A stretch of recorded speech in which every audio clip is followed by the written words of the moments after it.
Hi, my name's Tom Metzger. Welcome back to the Choir Genius channel. This is episode 3 of my conversation with Deke Sharon, and we're going to talk about some of the advantages of being in a singing group.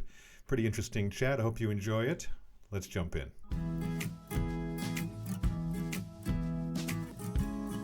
I also thought it was a very interesting thing you said to one of the groups about as a male singer, it's peacocking too, right? Like you. Oh, completely. You know, sure, you could be the quarterback, but I could be the guy singing on stage for 20 minutes with a mic in my hand, right? Absolutely. There's no question. I like to joke that a male collegiate a cappella group is really an elaborate mating ritual. That's right. That's the word you use. Yeah, because I mean, what are they doing? They're getting. I mean, same as what's a boy band? You know, like let's get up on stage, and every single member is saying like, we're awesome, but I'm the best one. Pay attention to me, right? And it's just this incredible extroverted energy that is overwhelming and so compelling to audiences. Oh, what did you say the other day? It was you could probably name 100 lead singers and 5 guitar players and 1 bass player and 1 drummer. Yeah, or something. That's right, because anybody who sings the words, anybody who sings the melody or whatever, and is the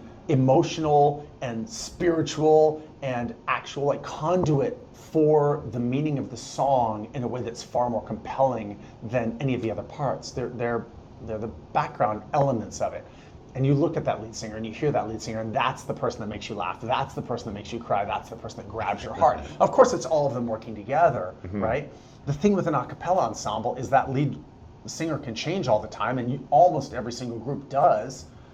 And every single one of those different parts, and regardless of what sounds they're making, it's still a human with a face and facial expressions and body language and everything like that. So that's why when you're hearing vocal harmony and you're seeing a group that's up there singing a cappella, the emotional content of it, if everybody's dialed in, is just cranked up. It's that much higher because you have a lead singer, but then all the background, it's like a lead singer with a whole bunch of backups. Right. Yeah. But then also, like the drums have a face, the guitar has a face, the bass has a face. They're all sharing with you, and you get just absolutely surrounded by the beauty of the vocal harmony, but also that emotional gift that they're giving you. What was that? The comment about bitter instrumentalists. Like I spent 20 years learning how to play the violin, and now some guy walks in front of the orchestra and everybody goes crazy. Right? Well, it's 100% the case. Yeah, there's no question that as wonderful and fantastic as it is to play an instrument, and I do myself,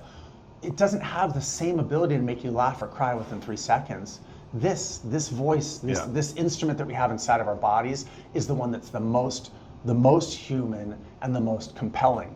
And there are downsides and frustrations to this as well. If you're sick, it really affects everything. Like you have a head cold, you can still play the piano. It's not really going to make that much of a difference, but it really affects your instrument. Also, people tend to be a little more sensitive to criticism when they end up having somebody say like, oh, I think you sang that flat, or these notes weren't quite right. You know, if someone's telling you that and you're playing an instrument, you're like, oh, I have to fix my fingering. Yeah, okay, it's the instrument's fault. Or it's just like, it doesn't feel so personal. Oh, I didn't do this thing right. Okay, fine. But then someone's like, you know, they criticize your voice, or they give you some criticism that's meant to help you, and it hits harder because it's like everything is you. Yeah. The instrument is you. The person who is making that instrument work is you. You know, so it's. But when you do it right, it's that much more powerful and compelling because that's all it was. And singing a cappella is really, it's singing without a net. You know, and there was never any reality show that was more challenging than the sing-off, because you ended up having all of these singers out there. One person gets off, moves the wrong way, sings out of tune, whatever, and the whole thing can unravel in a heartbeat. And they only got one chance. Yes, you know, right, yeah. And one person sang one lyric wrong in one show, and that was it for their group. I mean, it really, I know, it was heartbreaking. But that's okay. She's now in a group and has won several Grammys, so I think she's okay. Well, she's doing all right. Yeah, exactly.